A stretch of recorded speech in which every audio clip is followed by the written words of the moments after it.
Hi everybody, so my name is Jess Wade and I work for Self-Directed Support Scotland, and I think I've got about 20 minutes with you to talk a bit about what we do as an organisation, who we are as an organisation and what we do. I'm going to talk a bit about SDS, self-directed support and social care and some of the background around that.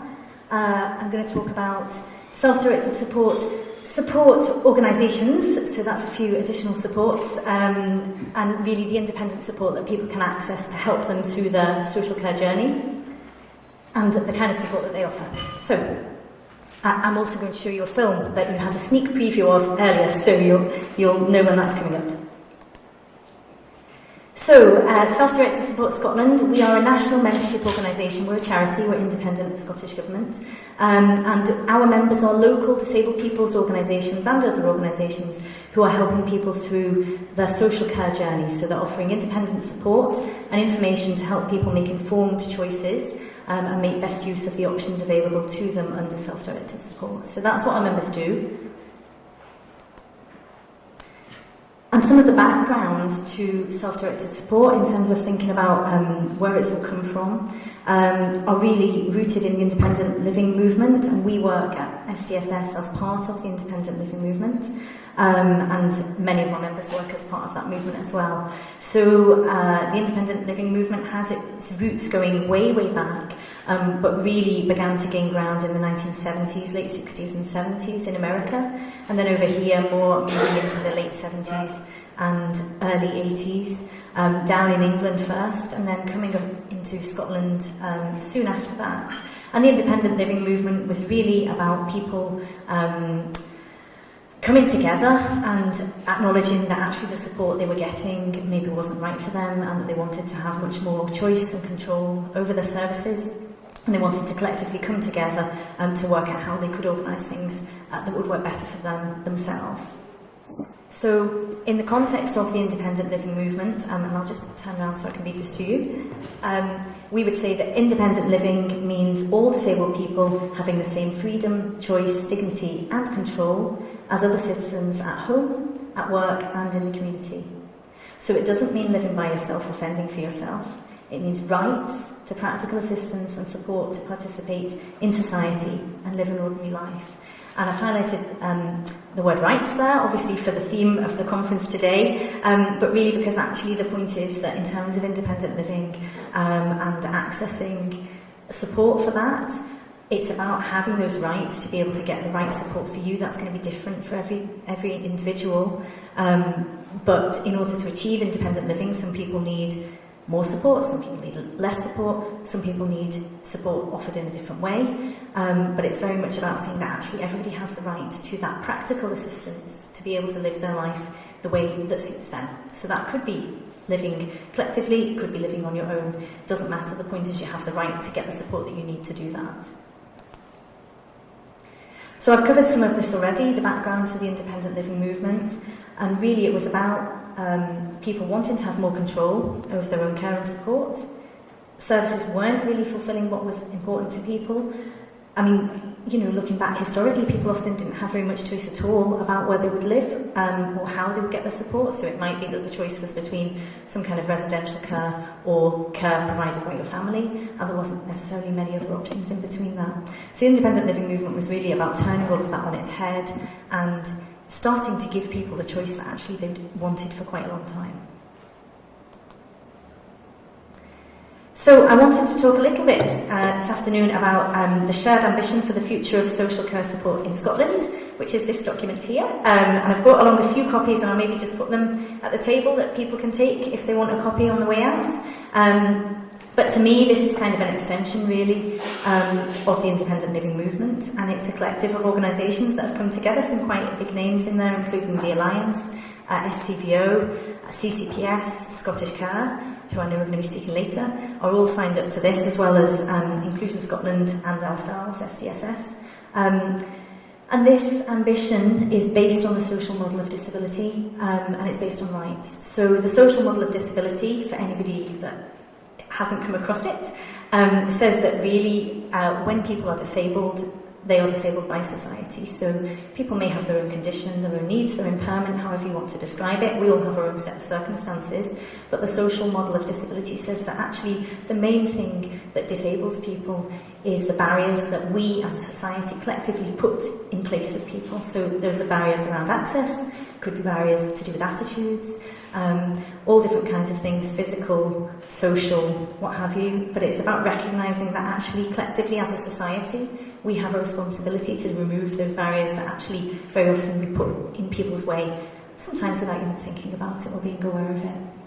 So the shared ambition is about really acknowledging social care as a really key part in addressing the barriers that people face through disability. So social care is not to be seen as a drain on the economy, is not to be seen as, oh, we've got all these people, we've got spiralling care costs, we've got an ageing population, this kind of negative approach around social care and seeing it as a bad thing. Actually, social care is something that can benefit our economy. It creates jobs.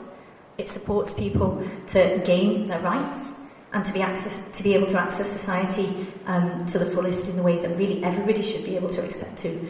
So we should be seeing this as a positive thing, and we should be seeing spending around social care and infrastructure around social care and investment as a positive thing, rather than characterising it as a drain and something that, how do we limit this and how do we avoid it? Because actually, this is a good thing that we should be happy to spend money on, right?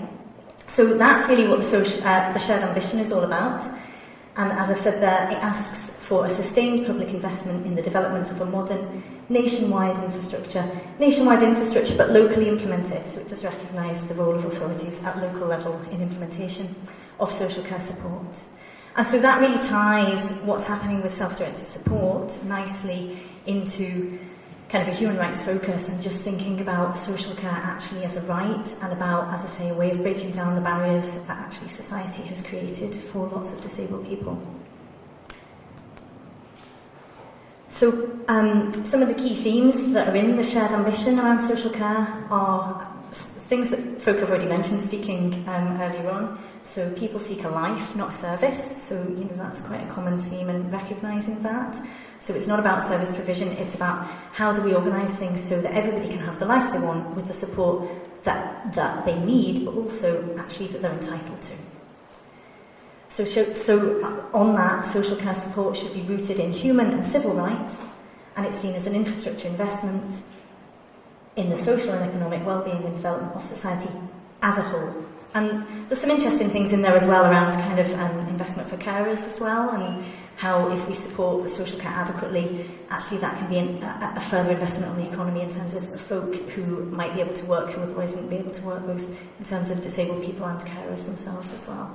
So I would urge people, if you get the chance, to pick up a copy of the document or look it up online and maybe read further and get involved in promoting it. But really, the point of discussing it today is really to show that this is kind of how the independent living movement is moving on in Scotland now, and we're really just trying to think about continue to promote social care as actually an investment and a way of breaking down barriers, and something that people do have a right to. So, on that note and on that basis, I mentioned at the start, our members at Self-Directed Support Scotland are local organisations that are helping people through their social care journey. So we would try to remind people now that actually self-directed support is the mainstream form of delivery of social care in Scotland now. So, and certainly it should be. So what that means is that actually anybody who is accessing social care can expect to have an assessment where they talk about self-directed support and where they talk about the 4 different options under self-directed support. And we know that actually that system can seem quite complex to people. And I say seem complex because it really doesn't need to be complex, and it really shouldn't be. But often there's a lot of language that can make it seem complicated, and that means people don't really know exactly how to get their rights. So our members are organisations that are helping people through their journey around social care and self-directed support, and they bring together expertise of disabled people. So where we have user-led SDS organisations, then they are run by and for people who have experience with self-directed support. So they're bringing their own expertise and knowledge and skills, and then are able to share that on a peer support model with other people. So most of our members are going to be working under the social model of disability, or in fact all of our members, will be working under the social model of disability and as part of the philosophy of the independent living movement, which I've described. And they will be using a peer support model. So ideally that means that when folk go to one of our member organisations, immediately they're interacting with folk who've actually been there, done it, know all the difficulties, know all the good things, know all the tricks and all the rest of it, so that they're getting much better tailored support than if they didn't have that kind of insider knowledge and approach. And another just thing to note is that our members would recognise that carers have their own rights and needs as carers, and that includes access to their own supports, such as through carers centres. So people may have heard that under the Carers Act there's been a kind of renewed focus on self-directed support for carers. So again, carers should be able to get any support that they're getting through the lens of self-directed support. And our organisations would support anybody that comes to them, but would also recognise that actually there's carer centres doing great work up and down the country that people can go to for support around that as well. So the kinds of work that our members are doing is providing independent, impartial information. So that means it's independent of the local authority. So you can go to a local organisation who can talk you through the different options and explain to you what your rights are.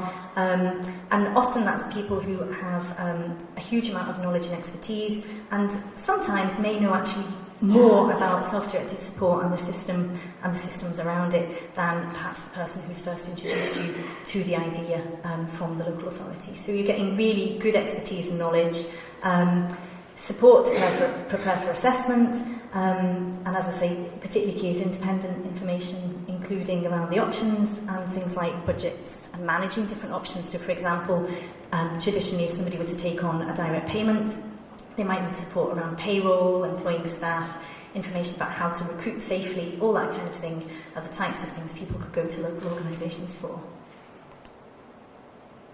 I think I've covered that there. And I've just got a little quote up here as to why user-led. I think I've covered the point really, but just to say this was a bit of research that's getting on a bit now, but was carried out down south around direct payments, personal budgets and personalisation.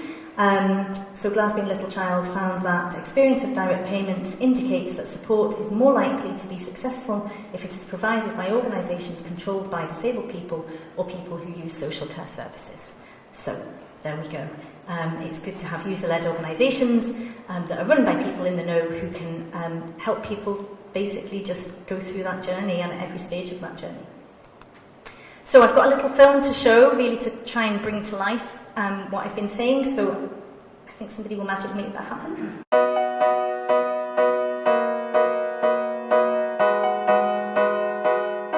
A few years ago, it transpired that I have a bone infection, and after several months in hospital, receiving IV antibiotics and treatment to deal with the bone infection, I was unable to do a lot of the things that I was able to do before.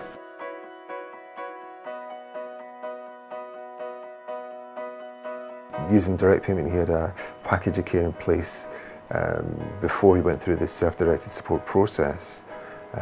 But the package of care was only, I think, if I recall, something like 11 hours of support a week.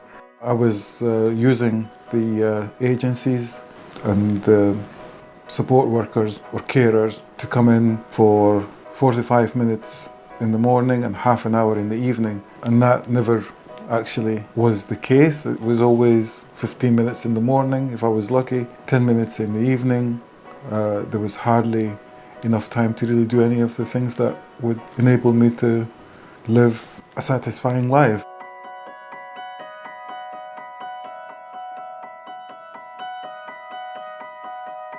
Sarah used the independent living service, which helped him with recruiting personal assistants and keeping right with employment law and everything else he needed to do to become an employer. At the end of the process, Sarah had around 36 hours of support. After receiving the SDS package, being able to have more hours to get my nutrition in order, if you like, and eating more healthy, then doing some kind of exercise to ease some of the pain, that definitely had a knock-on effect on my well-being. And then being more involved with my children's education and doing a bit more with them. That wasn't possible before. Now he's going swimming, and that has made a big difference in his life. He's in less pain now, so he can do more now than what he did before. Being a PA employer definitely gives me more flexibility compared to using a care agency. Now I have one PA. She's generally my personal assistant, driver, cook and chef, and she helps with a variety of tasks. I think Sada seems happier and more active than when I first met him. He's got more support that allows him to do more things that he wants to do. He's able to get on top of the pain management that was a big issue for him. He's certainly got more control over the support that he's getting, and I think that has given him more confidence. He's always smiling, more out and about, more happier person now than when I first saw him 3 years ago. Having gone through the SDS assessment, I would definitely encourage or recommend it to others. It has definitely helped me and improved my quality of life from where I was a few years ago, just on direct payments, to where I am today. And the support that they've given me so far has been incredible.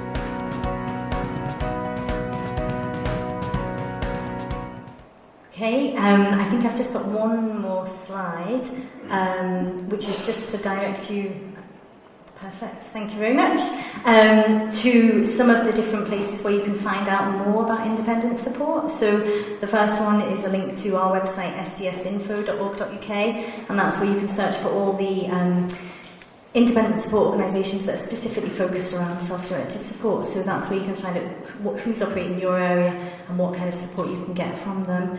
The second one is for the SIAA, the Scottish Independent Advocacy Alliance, and that's where you can search to find out about your local advocacy organisation.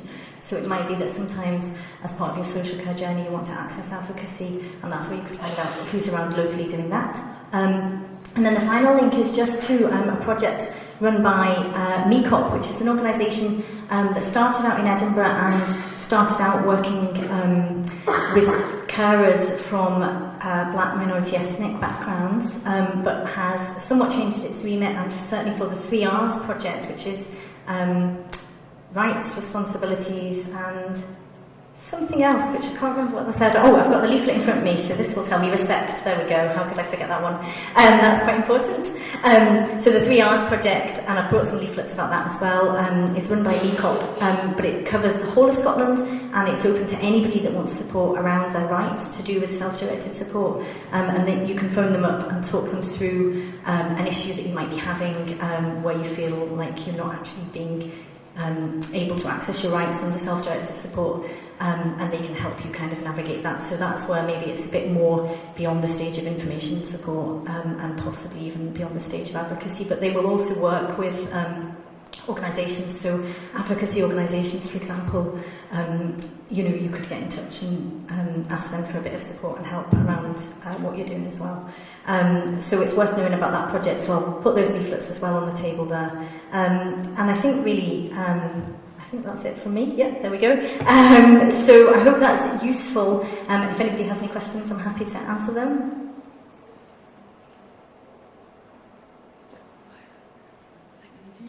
Yeah, it's coffee time, isn't it? So